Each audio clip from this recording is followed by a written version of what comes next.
there was a time when somebody was an older wrestler, Chris, you could never, ever mention their age. Like ever, bro. Like that was the death knell. Like that was so hands off. When there was an older talent, you could not go there. That was just one of the rules of the business. It really was.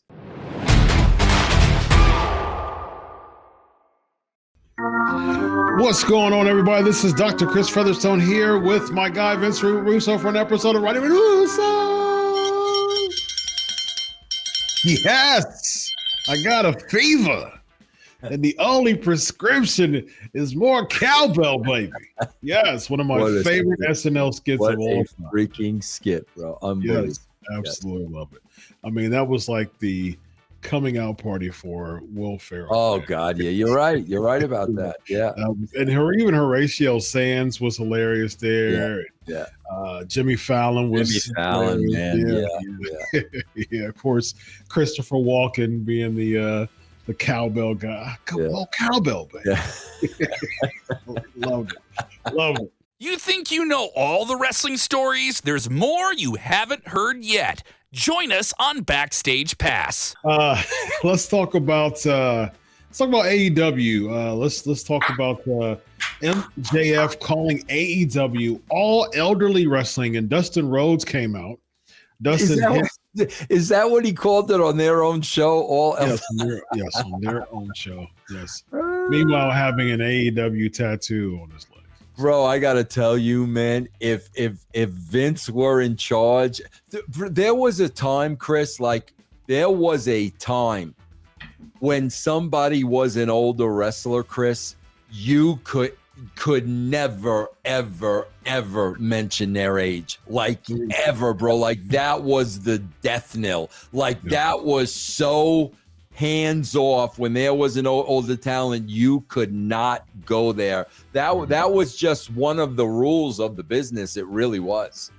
Rightfully so. I mean, because if the point of pro wrestling for ages was larger than life superheroes, fictional characters in many ways for people to link to cling to as like a superhero or super villain.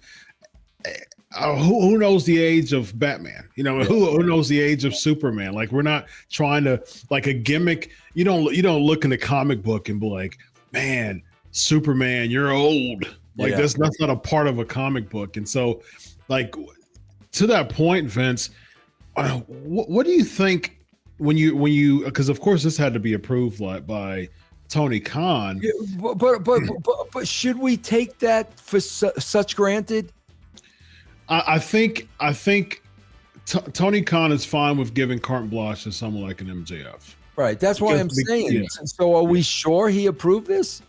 I think he approves anything he says. Like I said, I think he's better. He's fine with giving carte blanche to someone like an MJF, just because he knows that MJF will cause clicks. Yeah. MJF will cause stories and people talking about like we're doing now. Yeah. And so I think that he's willing to confiscate the reputation of his company or the stock of his company as far as credibility is concerned publicly for MJF just to get a quick moment and step all over it. You know what I mean? Yeah. So it's just like, and you think about that stuff, it's like, man, you know how I am, Vince, payoff. Yeah. Payoff. What's the payoff? So in your opinion, what's the payoff in something like this, man? That's, bro, I swear to God, bro, that's what wrestlers always used to ask all the time. What's the pay? I swear to God, bro, exactly what you just said. That's what they would always ask. Always. Yeah, man. And Dustin, you by his tweets and stuff like that, you can tell that he's very happy with, he's publicly made clear and very loud and proud that he's happy to be in AEW. So do you think he's just kind of going along with it, or do you think he's not happy? If you knowing Dustin as long as you have, How do you think Dustin felt backstage after this promo? You know, it's funny, bro, because that's a great question that you ask. Because you know, when I look at elder statesmen over there, you know, I mean, Jericho's an elder statesman, but the two oldest are probably Dustin and Jeff. They're probably the two oldest. And bro, I think both of those would receive it completely differently. I don't think Dustin would care at all. I think it would piss Jeff Jarrett off because Jeff's from the old school that I'm telling you about. Yeah. You never hit anybody's age when they hit a certain point. But I don't, you know, Dustin's not like that, man. Dustin just kind of rolls with the punches. I don't think that bothered him at all. That makes sense. He also said that he was in his father's shadow. Now he's in his little brother's shadow. Again, Tony Khan giving carte blanche to MJF. How much is too much when you give carte blanche to people like that, Vince? Yeah, I mean, bro, there's got to be a line. Just because, bro, they can go out there and say anything and get you in trouble with the network. I mean, that's, absolutely. You know, you can go too far. You've got to have parameters. And, you know, I mean, MJF gets Tony Khan in trouble with the network. That's not MJF's problem. That's Tony Khan's problem. And that's the last thing you want to do, bro. Last thing you want to do is piss off the network. Yeah. Do you think that Tony Khan would ever look at MJF and be like, oh, man, we probably want to cool it down? God, bro, again, I don't know this guy. I would love to meet Tony Khan. I swear he would never, ever shake my hand. I swear to God. Bro, there were times when they were in Denver and like I almost called Double J and said, bro, I just want to show up there, you know, and ask him to introduce me. But I don't want to get any heat on Jeff.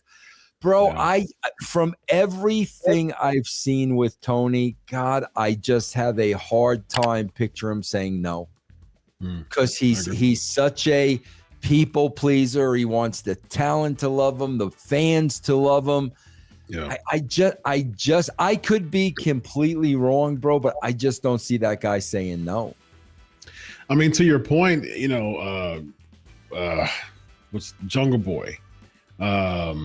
He said that you know, basically it was a butterfly effect, you know, with CM Punk leaving AEW, did the whole glass thing, made a mockery out of Punk, that causes heat between them two. You know, CM Punk left AEW because he was upset that Tony Khan isn't doing what he's supposed to do as a leader. Yeah. So if Punk is having issues with him backstage like that, it just makes it make sense even more that he's not putting the reins on, and he's not showing those leadership qualities that causes fear, like respectful fear. You know what I mean? There has to be a fine line. If someone wants to be cool and okay, you know, that's a bonus, but at the same time, like, you have to know your boundaries here. And I think go ahead. Yeah. I'm sorry to interrupt you, Chris. But Chris, it was always with me like, you know, bro, give the talent their shows. They're looking over their promo and their bullet points. And then they would pull me inside and say, Vince, let me give you my promo. And then they would give me my promo. And there were times where I said, bro, you can't say that. And I'm saying that because of the network. I knew the red flags. And, you know, but that's the thing, bro. They always showed the courtesy because, like, they knew. You know, we want to stay within the boundaries. We don't want to. Obviously, they feared Vince. So the first thing is they don't want to get hot water with Vince. But then the network. So that was, you know, Vince, let me run this by you. I don't see MJF going to Tony Khan first to get his blessing for the promo. I just don't see that. I could be totally wrong, bro. I don't know. I mean, to your point, Vince, you know, Undertaker's talked about, I mean, Undertaker, the general of the locker room for so long, you know, the master, the guy, the judge, jury, and executioner when it comes to wrestlers' court. You know, many wrestlers talk about locker room leader personified.